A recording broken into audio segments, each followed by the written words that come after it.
तो नंद बाबा से कहते हैं बाबा बाबा अगर आपकी आज्ञा हो तो हम मथुरा नगरी का मेला घूम आए। नंद जी ने कहा बिल्कुल नहीं कन्हैया, नहीं बिल्कुल नहीं जा सकता, क्योंकि ये महाराज कंस की नगरी है और तू है गांव का, किसी को बात बात में गाली दे देगा भैया झगड़ा हो जाएगा, इसलिए बिल्कुल नहीं जा सकता। कन्हैया का मुंह लटक गया।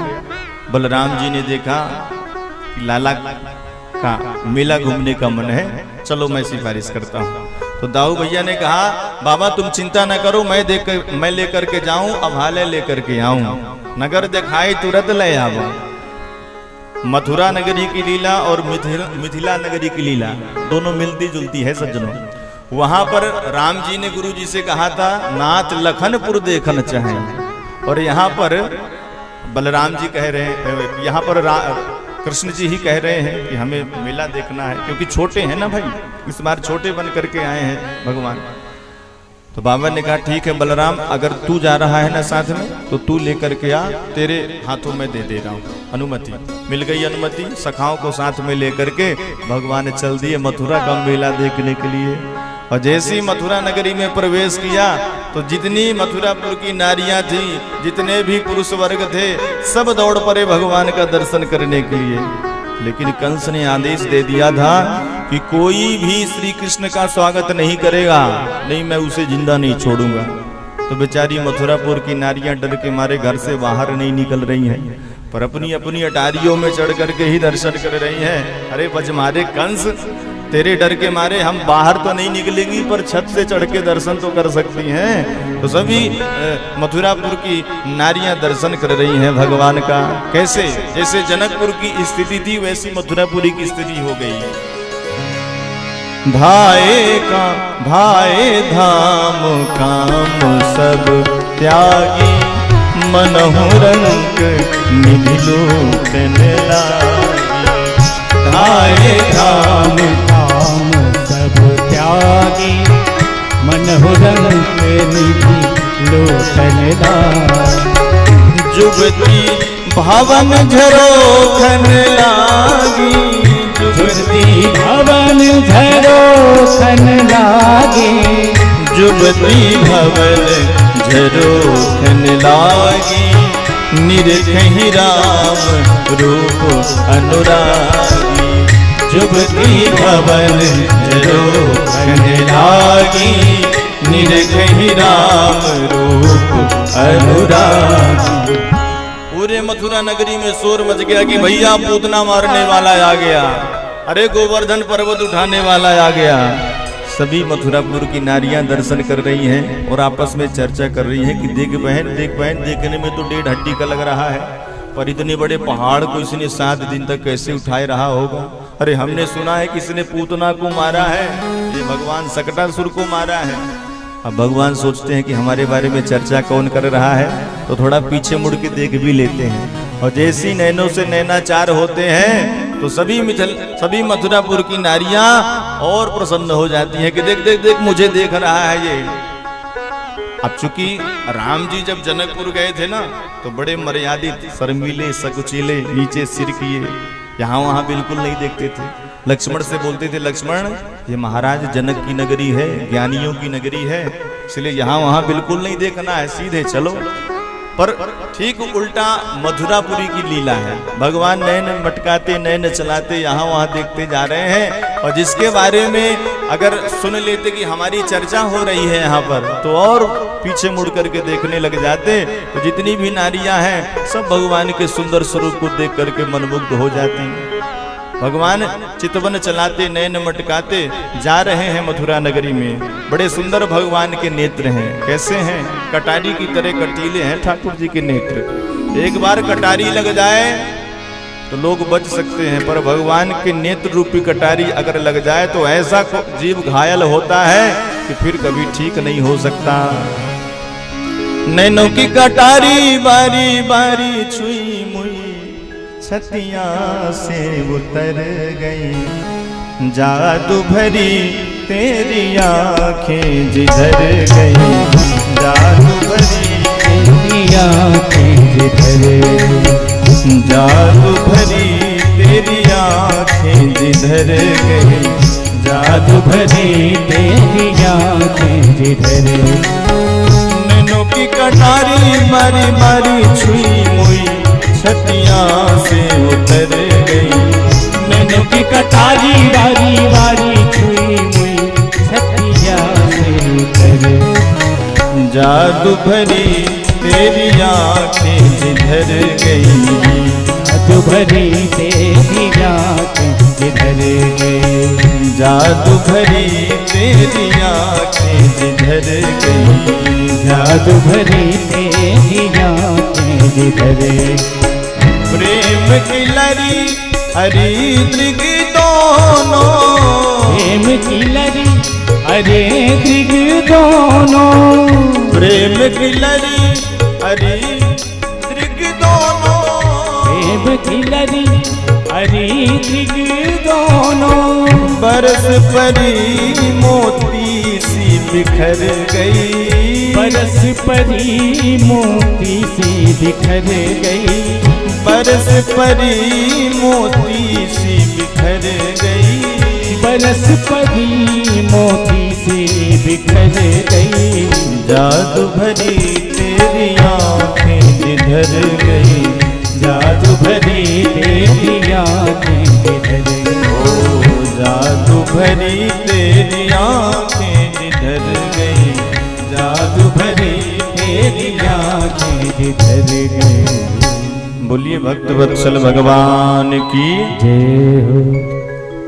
सभी मिथिला मथुरापुरी की नारियां सुंदर अपनी अपनी अटारिकाओं से भगवान को निहारती हैं, सुमन बरसाती हैं।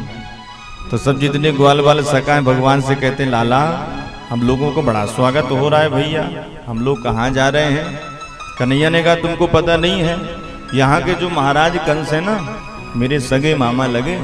अरे तो मामा से मिलने के लिए उनका भांजा आया है, तो मामा तो व्यवस्था करेंगे है ना स्वागत की। ब्रजवासियों ने कहा दादी के पहले ना बताते तो बढ़िया सज धज करके आते, बगल बंदी पहन करके आते, थापक थगुआ चंदन लगा करके आते। देख तो ऐसे कपड़े पहन के आ रहे हैं जैसे भिखमंगे हों। कन्हैया ने कहा भैया देखो हमारे मामा जी के यहाँ कोई कमी नहीं है, सब व्यवस्था बन जाएगी, चिंता ना करो। तो सामने से आ रहा था कंस का धोबी, बड़े अभिमान में गड़ा हुआ था। धोबी को देख करके भगवान ने आवाज लगाई, मामा जी राम राम। धोबी चारों तरफ देखने लग गया, मेरा भांजा कहाँ से आ गया भाई। अरे मामा जी हम आपके भांजे हुए ना। धोबी ने कहा कैसे हुए भाई। देखो यहाँ के जो महाराज कंस है वो मेरे सगे मामा लगे, तो मामा के गांव के जितने लोग हो गए सब मामा ही तो लगे। अच्छा समझ गया तेरे को महाराज ने क्यों बुलाया है, समझ गए ना। तो मामा जी एक प्रार्थना है तुमसे, हम अभी मामा से मिलने जा रहे हैं, तो एक काम करो ये जितने चमकीले चमकीले वस्त्र ले रखे हो ना ये हमें दे दो, हम पहन करके जाएंगे, सखाओं को पहना करके जाएंगे, फिर ला करके तुम्हें वापस कर देंगे। जैसे ही वस्त्रों की याचना भगवान ने करी धोबी से, वो तो अकड़ गया भाई, क्रोधित होने लग गया। अरे बेझड़ की रोटी खाने वाले, पोखरे का पानी पीने वाले, गवार ग्वारिये गैया चराने वाले महाराज के राजसी वस्त्रों को पहनने की चेष्टा कर रहे हो। जो काम महाराज को कल करना मैं आज ही कर दूंगा। अब तो मधुमंगल ने कहा कन्हैया ये तो कुछ ज्यादा ही अकड़ रहा है भाई, लगा दो पूतना वाला हाथ, आगे जो होगा देखा जाएगा। भगवान मुस्कुराए और घुमा करके एक चांटा धोबी के गाल पर दिए, तो रजगस्य कराग्रेण सिरा का याद पातयत, धोबी का सिर धड़ से अलग हो गया। अब जितने अगल बगल धोबी सब थे, उसके सेवक थे, साथी थे, सब भागने लगे, भैया भगो बड़ा विचित्र बालक है, इसके तो हाथ में तलवार फिट है, एक ही चांटे में काम तमाम कर दिया। सब पोटली फेंक फेंक करके भागने लग गए। कन्हैया ने कहा ब्रजवासियों से देख लो अपने अपने लिए जो जिसके नाप के आ जाए। सभी ब्रजवासी कपड़े यहाँ वहाँ देखने लग गए, जो जिसको पसंद आया पहन करके चलने लग गए, तो झाड़ू लगाने की जरूरत ना पड़े। कन्हैया ने कहा मित्र अब बढ़िया है, कोई कमी तो नहीं है। सखाओं ने कहा कन्हैया वस्त्र तो बड़े महंगे महंगे लग रहे हैं, लेकिन कोई देखेगा तो ऐसे लगेंगे जैसे किसी की मांग करके लाए हों। अब बड़े बड़े राक्षसों के वस्त्र छोटे छोटे सखाओं को कैसे आए। कन्हैया ने कहा चिंता ना करो, वो भी व्यवस्था करते हैं। तो एक दर्जी रहता था मथुरा में, जो भगवान का बड़ा भक्त था। भगवान दर्जी के यहाँ गए और कहा कि भैया हमारे सखाओं के कपड़े थोड़ा ठीक कर दो। दर्जी ने सबके कपड़े ठीक किए और भगवान के चरणों में प्रणाम किया। भगवान ने कहा भैया तुम हमारे सखाओं को प्रसन्न किए, बताओ क्या चाहिए। अब दर्जी मन में विचार करने लग गया कि धोबी मामा को क्या इनाम मिला है, हमको क्या मिलेगा भगवान जाने। हाथ जोड़ करके बोला भगवान मुझे कुछ नहीं चाहिए, ऐसे आशीर्वाद आपका बना रहे। भगवान ने आशीर्वाद दिया कि आगे चल करके तुम फलोगे फूलोगे, भगवान की बड़ी कृपा होगी। सो आजकल दर्जी भाई लोग अच्छा फल फूल रहे हैं भाई, 500 रुपए का कपड़ा तो 1000 रुपए की सिलाई, तो ये भगवान का ही आशीर्वाद है चकाचक।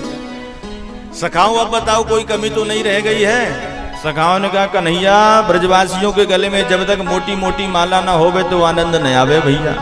सरकाओ थोड़ा सा आगे आगे सरकाओ, आप लोग जो आगे बैठा था वो आगे न बैठे, इसलिए आगे सरकाओ, पीछे वाले आगे न बैठने पाए। बोलिए भक्त वत्सल भगवान की जय हो। भगवान ने कहा वो भी व्यवस्था करते हैं। तो एक सुदामा नाम का माली रहता था मथुरा में, जो भगवान का भक्त था। ये वो सुदामा नहीं है जिनकी कथा कल आएगी, वो दूसरे सुदामा है।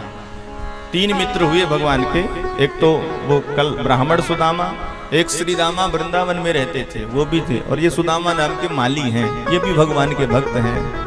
ततः सुदाम्नो भवनम मालाकारस्य जगमतो तौ दृष्टवा ससमुत्थाय ननाम शिरसा भुवि। सभी सखाओं के गलों में बढ़िया मोटी मोटी माला पहनाई और भगवान के गले में भी एक सुंदर वैजयंती की माला पहनाई। भगवान अति प्रसन्न होकर के उसे भक्ति का आशीर्वाद प्रदान किया। ये माली वही है, संत लोग कहते हैं ये दूसरा कोई माली नहीं है। भगवान जब रामावतार लेकर के आए थे ना, तो जनकपुर के यहाँ जो माली था वो भगवान को देख करके उसके मन में होने लग गया कि एक बढ़िया सुंदर माला बना करके मैं इन्हें पहनाऊं, लेकिन अब क्या करूं, ये तो महाराज के अतिथि हैं, मैं इन्हें कैसे स्पर्श कर सकता हूं। भगवान समझ गए थे उसके अंतर्दशा को, सो आशीर्वाद दे दिया था कि भैया तुम्हारी इच्छा जरूर पूरी करेंगे, पर अभी तो हम भी राजकुमार हैं, एक मर्यादा में बंधे हुए हैं, कृष्णावतार में आएंगे तब बढ़िया मनचाहा माला तुम हमें पहनाना। सो आज वही माली भगवान को सुंदर माला पहना रहा है। और ये धोबी कौन है सज्जनों पता है? ये धोबी रामावतार का वही धोबी था जो जानकी जी को लांछन लगाया था। तो भगवान कृष्णावतार में आकर के पटक पटक करके उसे मार दिए कि तुमने हमारी जानकी को लांछन लगाया था। तो ये ऐसी संत लोग कथा बताते हैं। अब भगवान ने कहा बताओ मित्रों अब कोई कमी तो ना रह गई। सखाओं ने कहा कन्हैया और तो चकाचक हो गया भैया, पूरे मेला में राजकुमार तो हम ही लगेंगे, लेकिन अभी एक बात की कसर है, ब्रजवासियों के मस्तक पर जब तक थापक हुआ चंदन न लगे तो आनंद ना आए भैया। भगवान ने कहा चलो वो भी व्यवस्था करते हैं। तो सामने से आ रही थी कुब्जा देवी, 3 जगह से टेढ़ी थी। भगवान ने कहा अरे सुंदरी, बेचारी चौंक गई, आज तक इस नाम से किसी ने संबोधन नहीं किया मुझे, कौन है भाई? भगवान ने कहा आपसे ही बात कर रहे हैं देवी जी, क्या परिचय है आपका? तो कुब्जा अपना परिचय बता रही है। दास्यास्म्य हम सुंदर कंस सम्मता पिबग्र नामारनुलेप कर्मणि मदभावितम भोजपते रति प्रियम बिना युवाम पुण्यत मस्त दरहति। महाराज मेरा नाम सैरंध्री है, लेकिन 3 जगह से टेढ़ी होने के कारण लोग मुझे कुब्जा कुब्जा कहते हैं।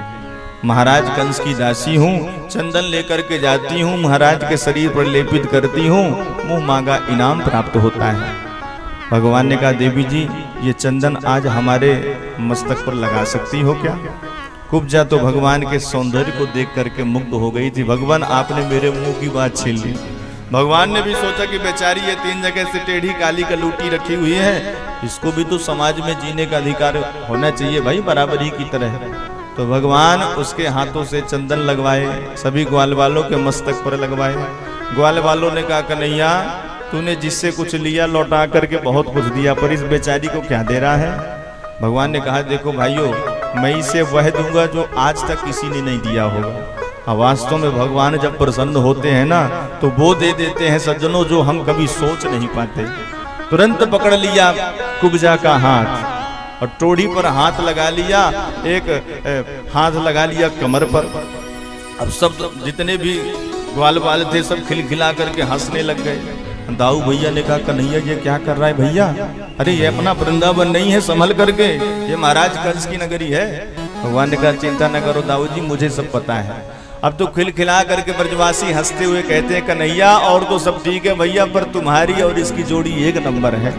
तू भी काला कलूटा, ये भी गाली कलूटी, तू भी 3 जगह से टेढ़ा, ये भी 3 जगह से टेढ़ी, बहुत बढ़िया जोड़ा है कन्हैया।